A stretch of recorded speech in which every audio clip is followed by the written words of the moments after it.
미국의 실수로 스페인이 날아갈 뻔한 사건을 아시나요?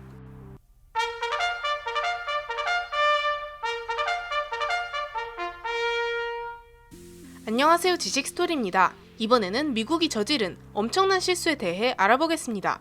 무기를 잃어버린 한 사건인데요. 그냥 무기도 아닌 핵폭탄을 잃어버렸습니다.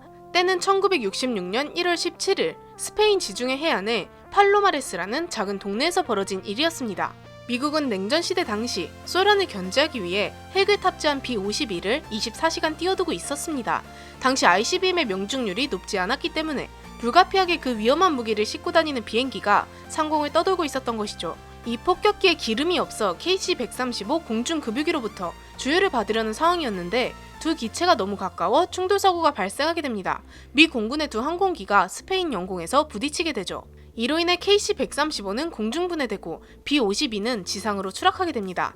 급유기의 승무원은 전원이 사망하고 폭격기에 타고 있던 7명 중 3명이 사망하게 됩니다. 어찌 보면 흔한 항공사고라 할 수 있지만 B-52가 핵폭탄을 싣고 있었다는 것이 아주 큰 문제가 됩니다. 마크 28이라 불리는 이 폭탄은 히로시마에 떨어진 리틀보이의 무려 75배에 달했습니다. 이런 폭탄이 4개나 있었던 것입니다. 3개는 마을 근처의 육지에 떨어졌고 1개는 바다에 떨어졌습니다. 만약 떨어진 폭탄들이 다 터져버리면 스페인의 팔로마레스는 이제 없는 곳이 될 예정이었습니다. 미군은 이런 중대한 실수를 만회하기 위해 핵폭탄을 찾아 헤매기 시작합니다. 지상에 떨어진 3개 중 하나는 강가에 떨어졌습니다. 그나마 별 탈이 없어 쉽게 회수하게 됩니다. 그런데 나머지 육상의 2개가 문제였습니다. 낙하산도 없이 공중에서 핵탄두가 자유낙하했기 때문이죠. 터진 것도 안 터진 것도 아닌 상태였습니다. 원래 핵폭탄은 실수로 터지면 대참사가 일어나기 때문에 잠금장치 등 여러 안전장치들을 설치해두었습니다. 다행히도 핵폭탄은 터지지 않았지만 핵폭탄을 터뜨리는 기폭 폭약이 터진 것이었습니다. 그래서 핵폭탄 안에 들어있는 방사능 물질들이 새어나왔습니다. 무려 3.1kg에 달하는 플루토늄이 약 198만 제곱미터에 걸쳐 확산되어 주변 지역을 오염시키게 되었습니다. 스페인 정부는 당황을 금치 못했지만 당시 집권하는 사람은 프란시스코 프랑코 장군으로 엄청난 독재자였습니다. 스페인에 많은 피해가 발생했지만 미국의 적대적인 상황을 만들어서 좋을 것이 없었고 미국과 협조해 사건을 수습하는 결정을 내리게 됩니다. 그리고 하나의 핵탄두는 바다에 빠져 아직도 찾지 못한 상태였습니다. 미국과 스페인은 나머지 바닷속 핵탄두를 찾아 나섰습니다. 목격자들의 증언에 따라 낙하산이 펴져서 저기쯤 떨어졌다, 이런 한마디에 의존해 바닷속을 수색합니다. 20척이 넘는 수상 함정부터 잠수함 등 바닷속을 수색할 수 있는 모든 노력을 총동원한 끝에 무려 3개월 만에 마지막 핵탄두를 수거하는 데 성공합니다. 하지만 수색 및 인양 과정에서 미국 잠수사 1명이 다리를 잃게 되었습니다. 최악의 경우를 상상한다면 그나마 다행이라 할 수 있죠. 이 핵탄두는 다행히 아무런 문제가 없었고 당시 미군 장성들이 문제가 없다는 것을 증명하기 위해 방호복 없이 맨몸으로 핵탄두와 기념사진을 찍었습니다. 방사능이 노출된 지역의 흙은 미국이 수거해서 본토에 묻었지만 아직도 이 지역에서의 방사능 오염 문제가 남아있습니다.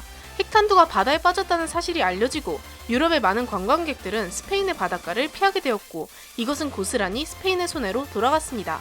이것을 해명하기 위해 스페인 관광부서 장관과 미국 대사가 직접 해수욕을 하며 안전하다는 쇼를 하다가 감기에 걸렸다는 웃지 못할 이야기도 있습니다. 미국은 스페인에게 피해 보상 명목으로 2010년까지 매년 약 4억 원을 지급하는 것으로 합의했습니다. 미국이 이런 실수를 한 것은 한 번이 아니었습니다. 1961년 미국 본토에서도 이와 비슷한 일이 있었습니다. 노스캐롤라이나주 골즈버로 상공에서 B-52 폭격기가 공중급유를 받으려는 상황이었습니다. 마침 공중급유기 조종사는 B-52의 연료가 새는 것을 보았고 문제를 수습하려고 했지만 순식간에 대부분의 연료가 쏟아져 나오면서 B-52는 추락하게 됩니다. 이 폭격기에는 마크 39 수소폭탄이 2개 탑재되어 있었습니다. 이것은 히로시마 폭탄의 260배에 달하는 마크 28보다 더 강력한 폭탄이었습니다. 2개의 폭탄은 추락하는 폭격기에서 분리되어 자유낙하하게 됩니다. 다행히 하나는 낙하산이 펼쳐져 천천히 떨어졌지만 하나는 땅으로 자유낙하해버립니다. 자유낙하하는 폭탄은 폭탄이 터지는 격발장치가 작동되었고 이대로 떨어지면 터지는 상황이었습니다. 터지게 된다면 600km 반경까지 타격을 줄 수 있는 엄청난 파괴력을 지닌 폭탄이었죠. 다행히도 그 전에 안전장치가 정상적으로 작동되면서 폭발이 일어나지 않았습니다. 이 안전장치가 작동된 것은 기적과 같은 일이었습니다. 수소폭탄은 그대로 지하 깊숙이 박혀버렸습니다. 정말 천운이 따른 결과였죠. 이런 우발적인 핵사고를 통틀어 브로큰 에로우라고 부릅니다. 미 국방부는 무려 32건의 브로큰 에로우 사건을 인정했습니다. 자그마한 실수들이 엄청난 재앙을 불러일으킬 수도 있는 만큼 미국은 핵 보유국으로서 더욱 안전하고 체계적인 장치를 마련할 필요가 있습니다. 영상을 재밌게 보셨다면 구독과 좋아요 부탁드립니다. 감사합니다. 지식스토리였습니다.